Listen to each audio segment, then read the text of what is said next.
Bienvenue dans les podcasts d'Expan Africa, le programme qui renforce la capacité d'expansion des startups et PME dans le domaine de la health tech vers les marchés du continent africain. Cette série de podcasts a été pensée et produite par l'équipe Connect-Innov. Welcome to Expan Africa Podcast.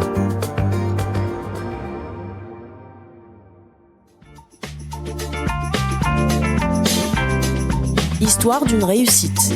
Un voyage inspirant à travers le parcours d'entrepreneurs qui ont tissé des ponts entre les marchés africains.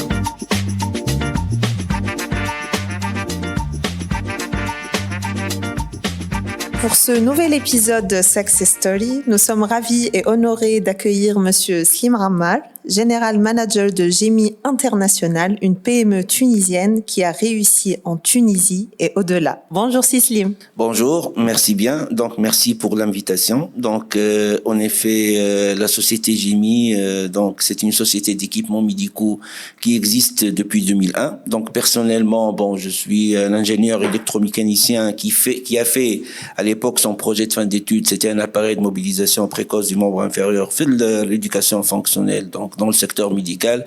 Et depuis, donc j'ai travaillé en tant que directeur technique dans une autre entité entre 95 et 2001. Et 2001, donc j'ai créé ma propre entité Gémi, et on a démarré donc les installations des équipements médicaux dans les différents hôpitaux et cliniques en Tunisie principalement. Et puis donc depuis disons mes diplômes d'ingénieur, donc je pensais toujours à l'export.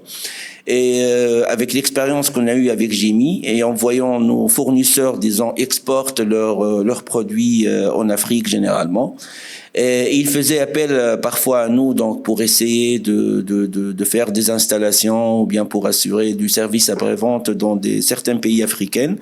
Donc on a dit pourquoi pas peut-être essayer de tenter donc nos chances et essayer d'explorer ce marché et essayer d'avancer donc sur un marché africain dont nous estimons vraiment donc capables d'y arracher une part de marché considérable. D'accord. Donc merci beaucoup d'avoir partagé cette histoire donc de Gémi. Quelle a été votre stratégie pour démarrer? Donc vous avez démarré en Tunisie et par la suite donc vous vous êtes tourné vers l'export. Donc est-ce qu'il y a une stratégie derrière élaborée et quelle a été cette stratégie et surtout quels sont les résultats aujourd'hui? D'accord. Donc comme je vous ai expliqué donc stratégiquement, donc lorsqu'on a vraiment pensé à s'exporter, donc on a commencé à travers donc ces sous-traitances pour nos fournisseurs. Mais avec ça, donc avec disons les premiers marchés et puis les revenus qu'on a eu à avoir à partir de ce export entre guillemets de services, on a essayé d'exploiter, c'est-à-dire ces sommes-là pour créer l'entité Gémi International en 2010. Donc, Gémi International, c'était une entité de commerce international spécialement pour travailler en Afrique subsaharienne, mais aussi avec laquelle on a traité des projets en Irak, par exemple, ou bien en Arabie Saoudite, donc pour des projets tels que l'hôpital Farouk Medical Center ou bien certains services après-vente au niveau de l'Arabie Saoudite. À partir de là, on a commencé vraiment donc à explorer pas mal de marchés. Donc on a fait des visites pour surtout les pays francophones, donc Côte d'Ivoire, Sénégal, Mali, Guinée, Burkina Faso et tout. Et à cette époque-ci, il y avait aussi des problèmes parfois d'instabilité politique, tels que par exemple en Côte d'Ivoire. Mais au bout de quelques années, donc on a compris que vraiment, donc par exemple, la Côte d'Ivoire représentait 40% du PIB de la zone CFA. On a dit donc pourquoi pas se concentrer sur la Côte d'Ivoire et essayer de développer. Et petit à petit, oui, donc on a commencé à développer avec les grandes entités de cliniques privées à Abidjan. Et Et de là, bon, à partir de 2016, on a pris disons la décision de s'installer carrément à travers un bureau d'attachement pour essayer de développer et essayer de donner certaines peut-être confiance à nos clients, donc d'y être sur place pour assurer un service après-vente ou bien l'écoute d'une façon générale de nos clients. D'accord. Donc, à partir de là, est-ce que il y a eu des défis que vous avez rencontrés? Donc là, on voit une très grande réussite et un très beau parcours depuis 2001 qui est jalonné de plusieurs étapes, mais il y a sûrement des défis, comme toute entreprise. Bien sûr. Donc, les plus grands défis, comme vous le savez, pour l'export, c'était le coût d'exploitation et d'exploration des marchés, donc qui était vraiment assez onéreux, et puis le manque quand même, entre guillemets, disons, le manque de subventions d'État et d'accompagnement. Bon, il y avait le CEPEX. Je retourne aussi sur peut-être des points qui sont assez importants au niveau du développement de GEMI, c'est que à part donc GEMI International, en 2015, on a ouvert aussi GEMI Maroc, donc au Maroc, à travers donc avec un associé tunisien aussi qui fait pratiquement la même chose, donc qui travaille dans le secteur de maxillofacial et de stérilisation, donc au niveau du secteur médical. Et bon, après, donc il y avait l'ouverture à Abidjan en 2016, et aussi à travers le projet de Tasdir Plus, donc avec la CEPEX, on a entamé la création d'un bureau à Oran en Algérie, et malheureusement c'était tout à fait juste avec le Covid, donc en 2020. Et là, on arrive parmi les défis qu'on a eus et les contraintes, c'est que le programme Tasdir Plus, il a été arrêté juste après le Covid. Il nous a mis un peu en porte-à-faux par rapport au développement au marché algérien, mais on essaiera peut-être de le reprendre. Donc, les défis qu'on a eu surtout, c'était le défi de financement, parce qu'en fin de compte, donc travailler en export, donc il y a des risques à supporter. Pour détourner ces risques, donc il faut vraiment passer par des paiements en avance. Mais il faut vraiment là s'imposer avec votre produit, votre qualité de service pour convaincre le client de vous payer en avance. Bon, on a réussi à le faire. Mais aussi, il y avait le système de paiement par lettre de crédit transférable qui n'a été, disons, adopté en Tunisie que dernièrement, peut-être à partir de 2008-19 par l'une des banques nationales, sachant que, par exemple, au Maroc, avec des banques qui existent dans les deux pays en même temps, ils le font au Maroc, mais ils le font pas en Tunisie. Et ça, les lettres de crédit transférables, c'est un moyen vraiment qui est très efficace pour pouvoir s'exporter sans risque, disons, commercial. Il y avait, comme on a dit, les coûts de prospection, donc, et puis l'accompagnement qui était un peu, donc, pas vraiment suffisant, parce que pour des marchés africains, avoir uniquement des subventions sur 2 visites, c'est insuffisant. Et surtout là, avec le coût de l'euro et le coût de déplacement qui devient de plus en plus assez cher. Les difficultés, par exemple, pour les installations de chantier et tout, bon, pour la loi d'échange, donc, pour pouvoir ramener, c'est-à-dire de la devise à l'extérieur du pays, c'est toujours vraiment très difficile. Vous savez, on est limité à 50 000 dinars par an. 50 000 dinars, c'est à peine 13 000 euros. C'est rien par rapport au coût et des frais qui peuvent avoir lieu. Et puis, parfois, il y a l'instabilité politique dans certains pays. Et voilà, donc, mais malgré tout ça, on essaie vraiment donc de trouver, de contourner ces problèmes et de trouver des solutions et des alternatives pour pouvoir avancer. Justement, il y a beaucoup de défis. Donc là, on voit. Oui, entre autres, par exemple, voilà, je me suis rappelé aussi d'une autre contrainte, c'est la taxation, par exemple, du négoce. Donc nous, notre intérêt, en fin de compte, c'est d'apporter de la devise pour le pays. Et à un certain moment, on a été taxé et pénalisé pour les opérations de négoce. C'est-à-dire, si moi j'achète, par exemple, de la marchandise en Allemagne et je la vends en Côte d'Ivoire, cette valeur ajoutée, elle est taxée et n'est pas considérée comme de l'export. Sachant que normalement, c'est-à-dire l'intérêt de l'export, c'est de rapporter de la devise pour le pays. Mais malheureusement, la loi tunisienne, elle définit l'export tel que c'est l'exportation de la marchandise tunisienne. c'est pas c'est-à-dire l'apport en devise qui est considéré comme export.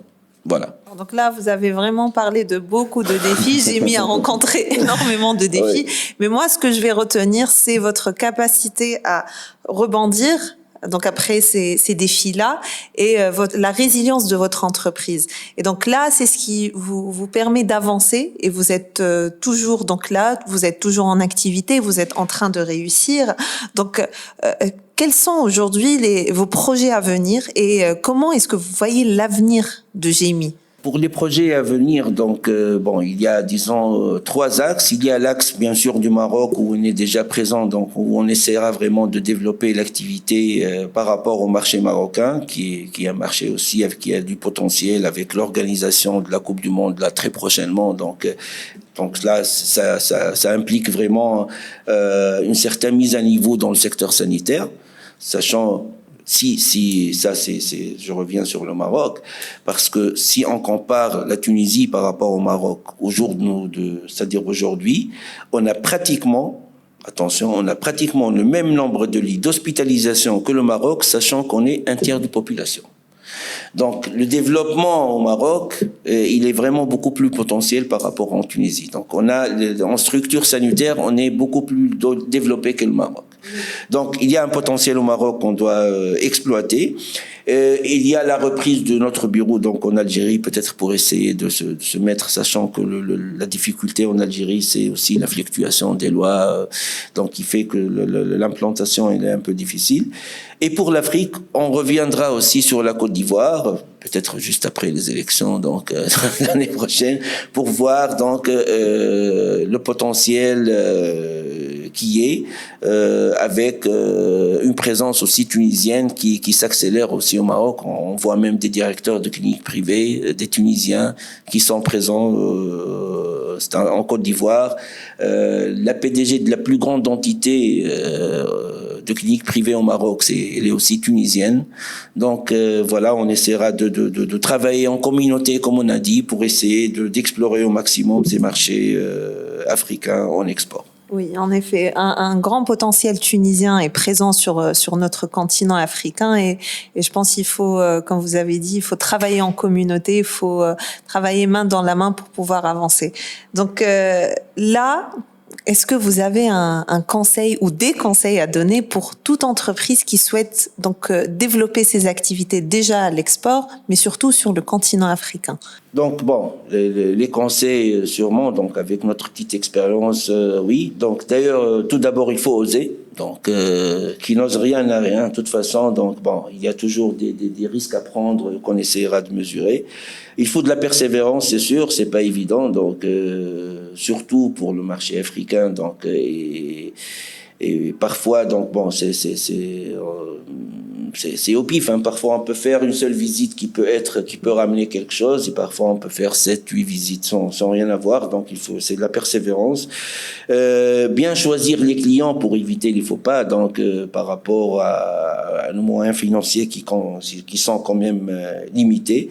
Ne pas trop diversifier les destinations, peut-être, pour essayer de se concentrer et d'en tirer de plus. Éviter aussi les installations sur site, sauf pour vraiment des nécessités absolues, parce que c'est assez coûteux sur des marchés qui sont vraiment très fluctuants. Donc il n'y a pas une stabilité, une certaine cadence qui peut assurer la rentabilité d'une certaine installation. Et puis, et là, je souligne ça avec en gras, je dirais, travailler en communauté. Voilà. Merci. Excellent, merci à vous. J'ai pris beaucoup de notes, en fait, entre oser, persévérer, bien choisir et bien cibler ses clients, donc être bien structuré et travailler en communauté. Oui, voilà. En fait, aujourd'hui, il y a beaucoup plus d'initiatives. Si vous voulez, je reviens aussi sur une expérience qui a eu lieu à un certain moment en Côte d'Ivoire. Dans les débuts, il y avait la création de la Maison de Tunisie.